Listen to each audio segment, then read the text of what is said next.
Hello, welcome to my channel. तर मी आज पिल्लूसाठी भेंडीची भाजी बनवत आहे. तर सर्वात पहिले मी तूप घालून घेतलेला आहे.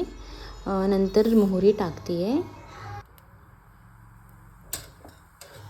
मग जिरं टाकून घेणार आहे.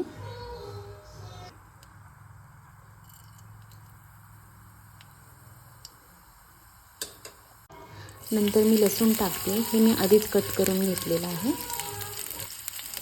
लसूण छान तेलात फ्राय होऊ द्या.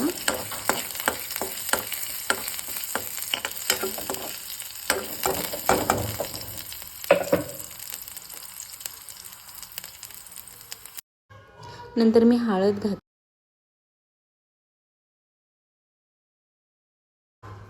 नंतर थोडी धनिया पावडर. इथे मी भेंडी आधीच फ्राय करून घेतलेली आहे थोडी तेलामध्ये. मग भेंडी घातली आणि नंतर थोडं चवीनुसार मीठ. आता आपली भेंडीची भाजी तयार झालेली आहे. तर आता मी पिल्लूला देते, बघू तिची रिॲक्शन. खाऊन सांग कशी झाली आहे.